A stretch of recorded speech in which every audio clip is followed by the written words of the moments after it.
Hey everybody, it's Cassandra from Mere&Mere, and today I'm going to be showing you guys how I do a floral slab.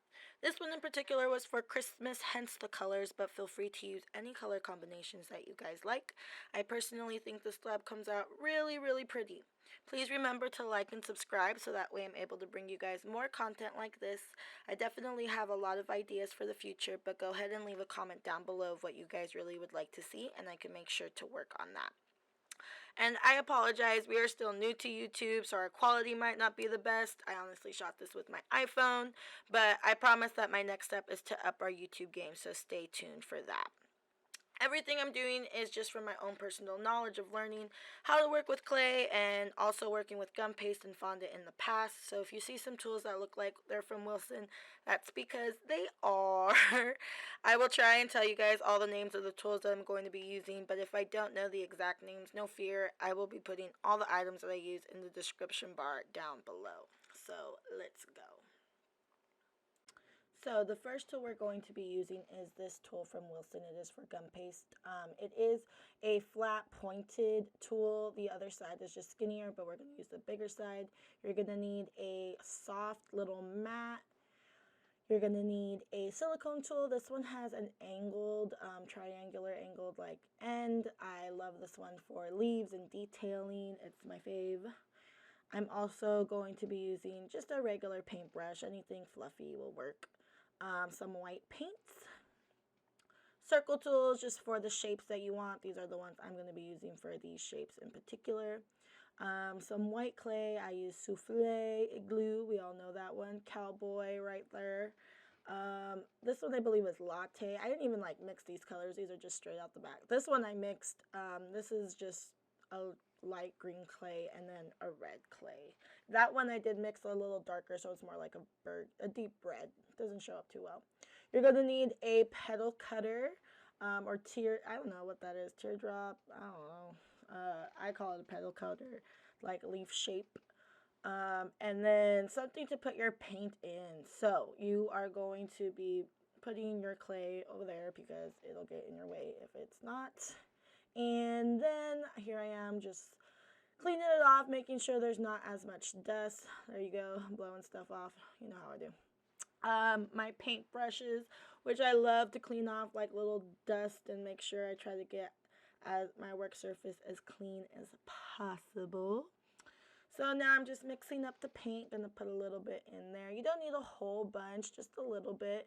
The paint is really thick, so what I like to do is I put a little bit of water just to make it a little bit more runny and easier to splatter. I tried to do this without doing that, and I was having a hard time. So that's my tip. Don't smear it though like I did, or you'll lose a little bit of your slab. So now I'm taking the dark brown, the cowboy, and I am just going to be rolling it out. I like to roll it out. You can use an extruder if you want, but for whatever reason, with branches in particular, I like to just go ahead and roll it out so each shape is kind of more organic. And I try to really focus on the edge that I'm going to be showing and making sure it's pointed because that just looks more natural than a straight cut edge. Then I'm going to be putting all my branches wherever my heart desires. Just like, Bob Ross says, there's no such thing as mistakes, happy little mistakes. So this is the part where you take your creative art, your creativeness and just kind of put it wherever you want. So remember, it's going to be cut into pieces, so you're not going to be seeing it as a whole. Now I'm using my petal cutter to just go ahead and cut out some leaves, placing those wherever my heart desires. Again, sorry if you hear Moose in the background trying to get my attention because, he loves when I give him attention. So anyway, I put the leaves down wherever I want. I try to hide if I made any mistakes at all, maybe too much paint, a part of the branch that I don't really like. That's what I'll hide with a leaf or a flower. And I'm so sorry that's so dark right here. I'm just using my angled silicone tip to go ahead and make little ridges. So what I do first is I create a line down the middle in the direction that I want the leaf to go in, and then I use that line as a base. So there's the line right there, and then I just do small little strokes up and down until I like how it looks. The nice part about this is if you have fingerprints on your leaves or anything like that, you can go ahead and, you know, just take them out with all your with all your detail work. So, you know, there I am doing it, living life in the dark, can hardly see. I hate that. I hate that so much. But what are you gonna do? What are you gonna do? So this is also my first time doing a voiceover, and I'm just not the best at it, okay? So, and you know, so there I am doing all the leaves. I love working on a tile just because I'm able to move it as much as I want and make the angle work for me, because you don't want to, you know, overextend your arm and with the possibility of messing up any of your pieces. So now I have these cutters that I forgot to mention in the beginning.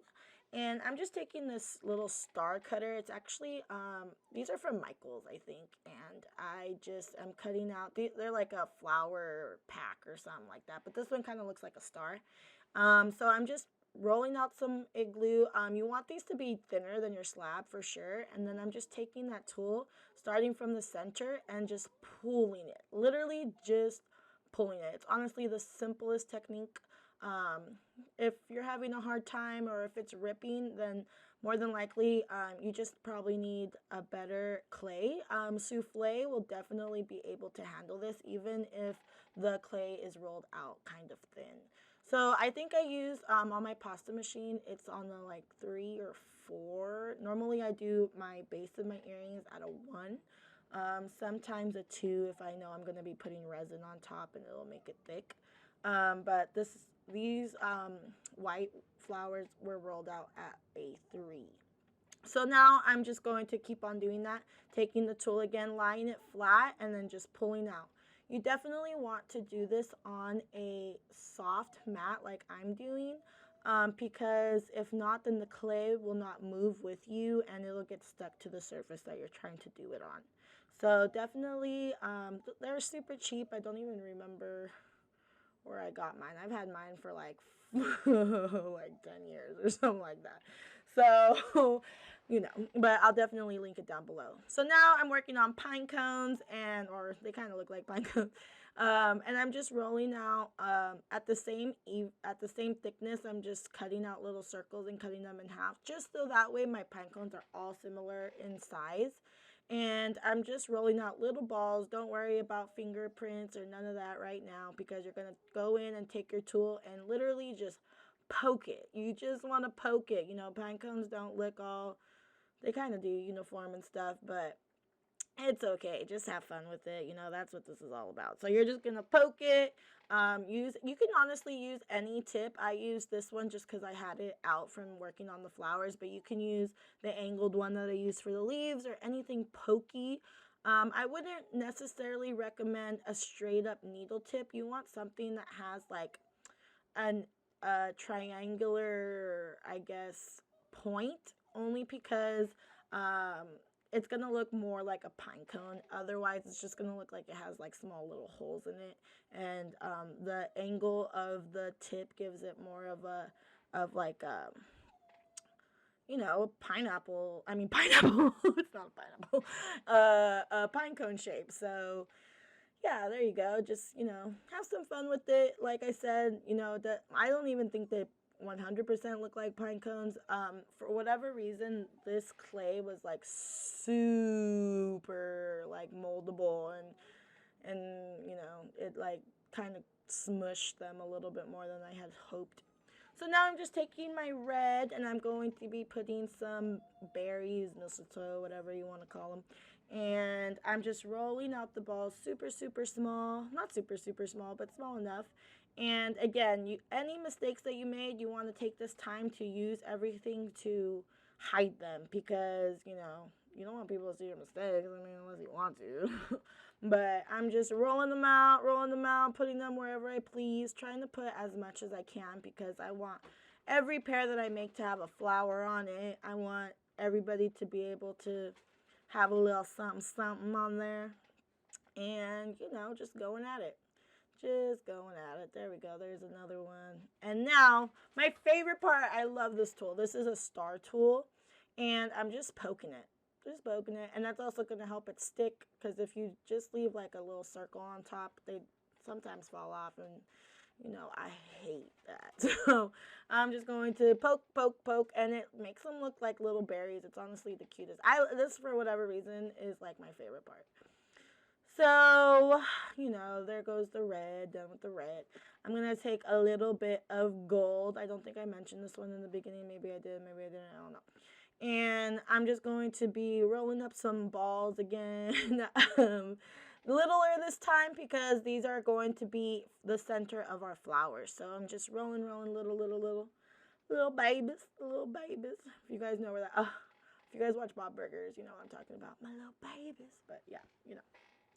So now just rolling, putting them in the flowers as I go. There you go. Now all of a sudden a whole bunch are there. And just going, just, you know, it's time consuming. It's so much fun, and I think that when I made this, it took me like about an hour total.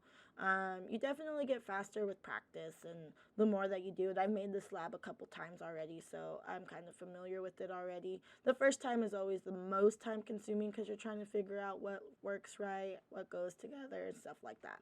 Like I said, you can use any colors for this slab. This is just the technique that I'm trying to show you in this, for this slab in particular. So now here I go cutting stuff. This is always the hardest part for me, because I want everyone to have something, and I go back and forth, and then it's like, oh, like right there, that flower, like I want it in there, but then I lose all the bottom, so I'm just trying to be smart about it. But the nice thing about this is that if I feel like something is missing something, I can always go back and add something. So let's say one didn't get a flower, and I want a flower in that one. Then I can always go back and add. You can always go back and add your berries. I try not to add leaves, because they need a lot of detailing and stuff like that. The berries and the flowers in particular are a lot easier to just add right on top. The pine cones are a little bit harder to add as well, but everybody wants a flower anyway. You know, flowers are the pretty part. So make sure you got your flowers, take it all off like that. You know, I never can do a skeleton pull. It's like very rare that I can. I just don't know why. And this is the cookie, the cake decorator in me, but I don't have a, what is that one called? The slice blade, or I don't know, some tissue blade. I use this pastry one that like I can't seem to let go of. So, but I should definitely invest in a tissue blade. I definitely should. But for right now, you use what you got. So now there I go adding some more things that I thought I needed. You know, I'm trying to give everybody some love, you know, trying to make everybody's earrings nice. Everybody needs nice earrings in their lives, you know. I think that's a quote from someone, but I looked up earring quotes one time, and I'm pretty sure, like, whatever, Audrey Hepburn or whatever said that, or someone. But everybody needs earrings in their life. Everybody wants earrings, pretty earrings.